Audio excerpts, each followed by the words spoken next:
Weh, semeton kumpul ya, ngerti aja nih dinijak saya. Jadi narasumber saya hari ini kita sebut saja namanya Susi. Susi adalah anak ketiga dari 3 bersaudara. Dan dia punya 1 kakak perempuan dan juga 1 kakak laki-laki.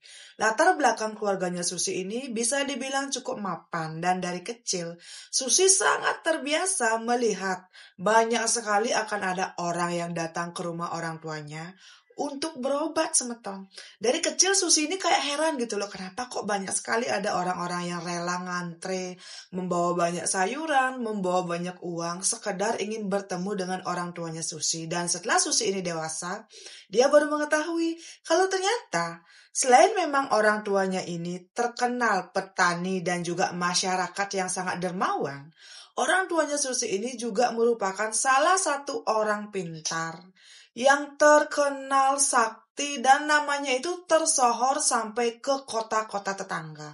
Dan karena itulah, dari kecil Susi ini terbiasa seakan ditakuti oleh teman-temannya. Seolah-olah teman-temannya Susi ini selalu berusaha memperlakukan Susi dengan sangat baik, yang mungkin karena latar belakang dari keluarganya. Dari kecil juga semeton, orang tuanya Susi ini sangat bersikap keras dan adil kepada anak-anak mereka. Dari kecil juga, Susi ini sudah dibiasakan untuk ngangon sapi, ngangon ayam, dan juga ngangon kambing. Bersama dengan kedua kakaknya, itu tuh benar-benar dari kecil orang tuanya menerapkan hal seperti itu. Singkat cerita, setelah Susi ini tamat SMA, dia memang tidak ada niatan untuk melanjutkan pendidikan dan memutuskan untuk tinggal di rumah, membantu kedua orang tuanya untuk merawat binatang ternak mereka. Dan ketika itu, Mbok Ge dan juga Blideknya si Susi ini sudah merantau keluar kota. Waktu pun berjalan semeton. Setelah si Susi ini resmi menetap di kampung bersama dengan kedua orang tuanya, yang tadinya waktu SMK ini Susi sekolah di kota tetangga dan juga tinggal di kos kakak perempuannya. Waktu itu Susi diberikan tugas oleh orang tuanya. Setiap ada orang yang datang berobat, Susi ini harus siap sedia membuatkan kopi, membuatkan teh, atau sekedar membuatkan makanan untuk mereka. Karena menurut Susi, yang datang itu ya bisa dari matahari belum terlihat sampai matahari sudah terbenam. Saking ramenya orang yang akan berobat ke tempat orang tuanya Susi. Setelah Susi ini bisa dibilang ngayah membantu orang tuanya, Susi mendapatkan imbalan yang sangat banyak.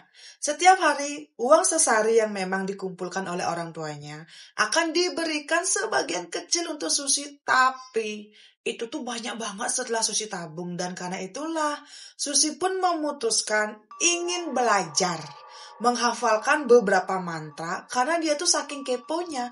Bener gak sih orang tuanya memang sesakti itu, atau itu cuma trik dan juga sesuatu yang dibuat-buat oleh orang tuanya? Waktu itu Susi baru saja berumur 18 tahun. Dan saat itu Susi pun memberitahu orang tuanya kalau dia ingin belajar dan ingin sekali menjadi orang pintar seperti orang tuanya.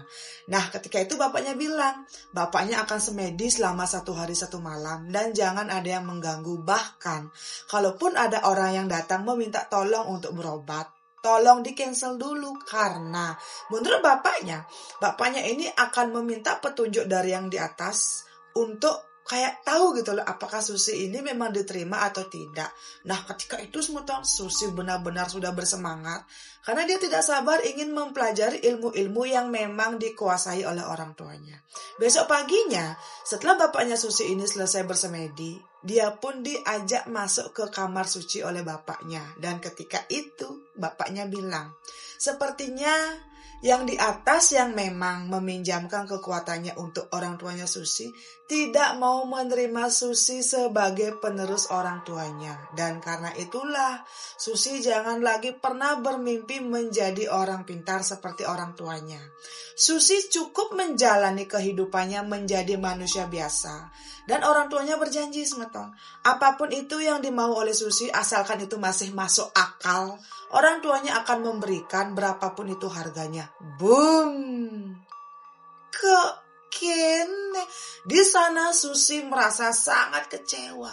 Kenapa? Kok bisa-bisanya yang memang dia dari kecil ini kan sudah biasa ngayah dan juga menolong orang tuanya. Ketika berada di kamar suci, membantu orang yang sakit, orang yang minta bekal ini itu, kok bisa-bisanya dia ditolak. Dan ketika itu, Susi merasa benar-benar marah. Semenjak hari itu, Susi tidak pernah mau lagi ngayah dan juga membantu orang tuanya.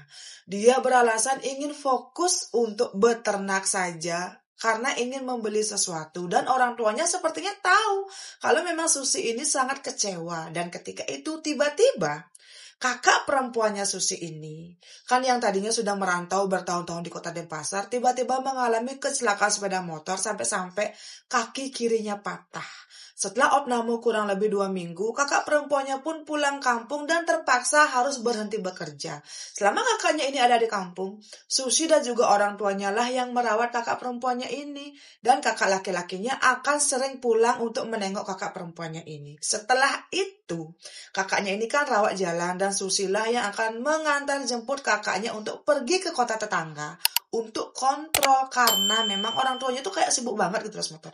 Dan setelah 6 bulan berlalu, kakaknya pun mulai sembuh dan juga mulai bisa berjalan. Dan ketika itu, orang tuanya Susi bertanya ke tempat orang pintar yang berbeda. Mereka tuh bertanya, kenapa kok mbok geknya Susi ini bisa mengalami kecelakaan separah itu? Dan saat itu, konon katanya, di sana terlihat kalau mbok geknya ini melek dan harus meneruskan apa yang memang sudah dijalani oleh kedua orang tuanya Susi, yaitu menjadi orang pintar juga. Boom! Kekene Susi yang mendengar penike itu, semetok. Dia benar-benar tai kepolo. Dia merasa sangat tidak adil. Kenapa? Mbok geknya yang sangat senang mabuk-mabukan, gonta-ganti pacar, punya tato dan juga suka sekali hura-hura, malah terpilih seperti itu. Dan dia loh yang dari kecil mengabdikan hidupnya untuk orang tuanya, belajar juga untuk membantu orang-orang yang datang ke tempat orang tuanya, kok tidak terpilih. Di sini Susi merasa sangat dianaktirikan. Dia benar-benar menentang apapun itu penike di tempat orang pintar. Dan waktu itu Susi meminta kepada orang tuanya untuk bertanya ke tempat orang pintar yang berbeda. Mungkin karena orang tuanya ini kayak tahu apa yang dirasakan oleh Susi, orang tuanya pun mencari 4 orang pintar yang berbeda dari kota-kota tetangga, dan hasilnya sama. Di situ terlihat, konon katanya kakak perempuannya si Susi ini memang melek dan segera harus mewinten. Karena apapun itu yang menunggunya di masa depan, ini memang sudah jalan takdir kakaknya. Nah, setelah itu Susi tidak bisa lagi mengelak. Dia pun hanya terdiam setelah tahu kenyataan ini. Dan ketika itu, kakak perempuan dan juga belideknya memberitahu Susi. Mereka benar-benar tidak tahu akan hal seperti ini, jadi tolong Susi mengerti. Ketika itu Susi hanya diam, sambil memendam rasa kecewanya semeton. Dia tuh berpikir, kenapa kok seperti ini?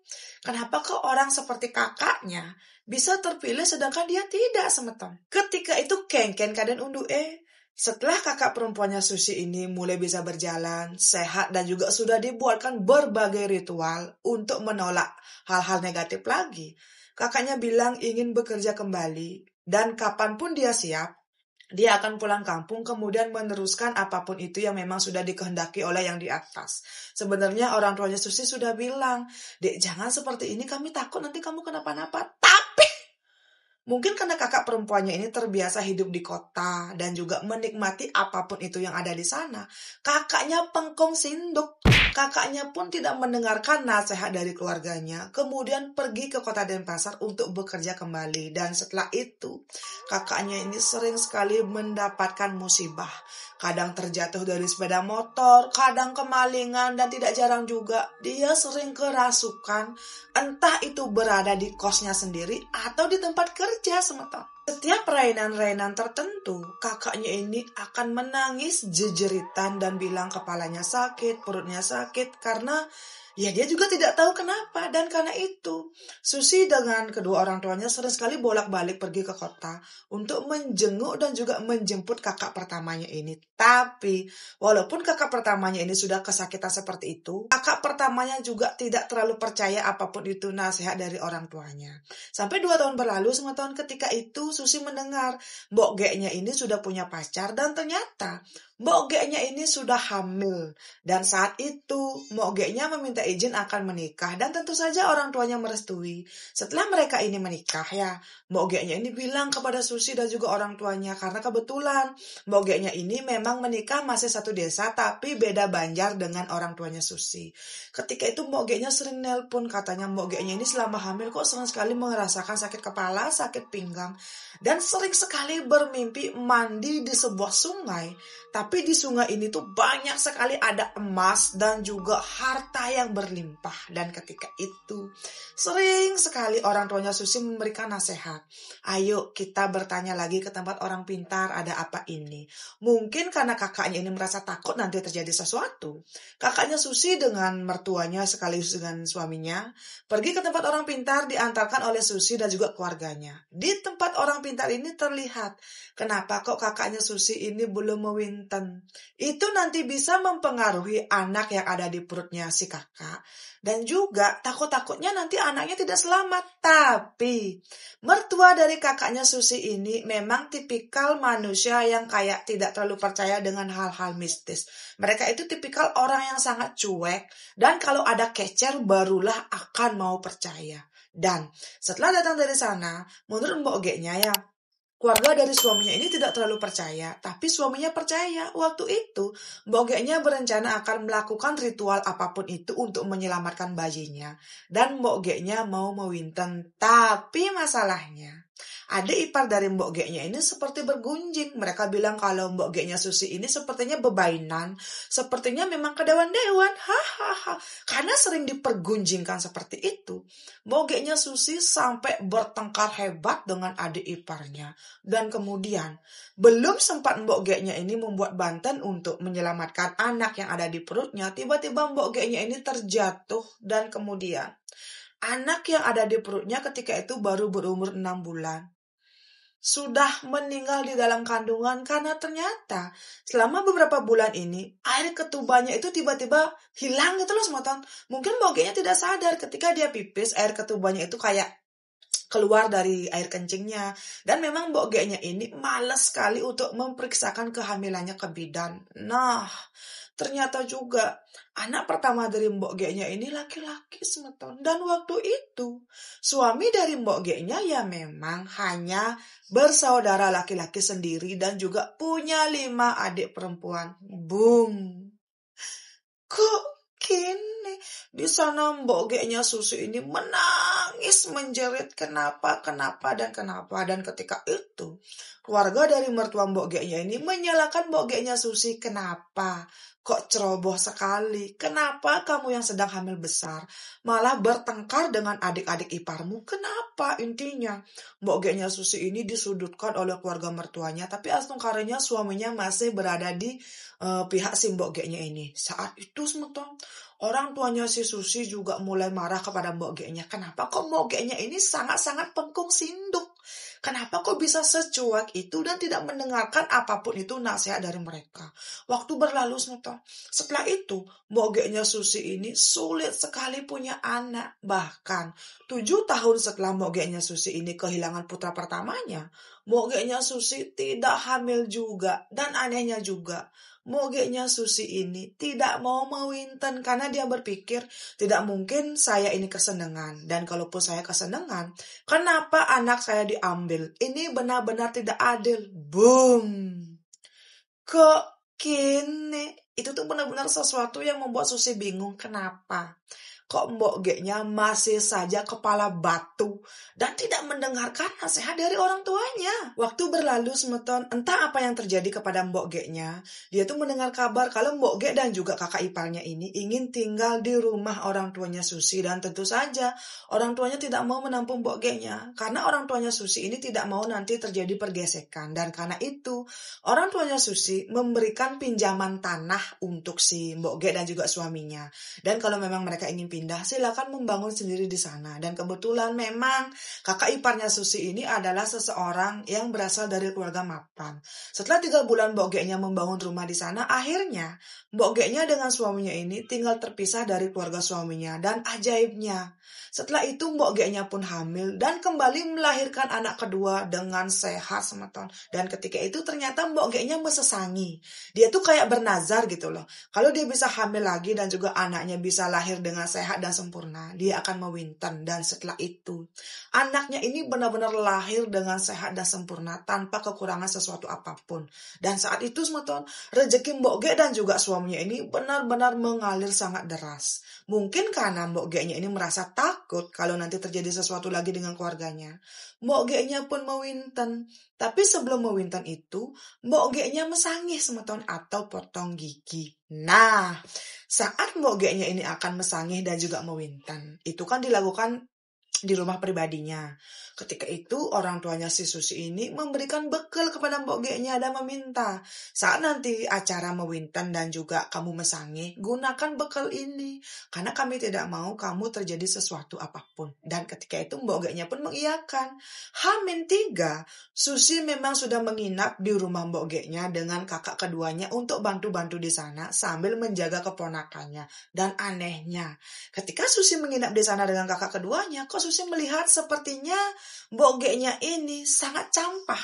Mbok Geknya ini kayak benar-benar meletakkan dimanapun itu seenak jidatnya bekal gegametan yang diberikan oleh orang tuanya.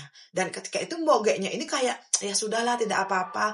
Kan intinya nanti kalau di hari H saya pakai, nggak apa-apa lah dek. Nah ketika itu Susi tuh kok seperti ada firasat yang tidak baik semeton.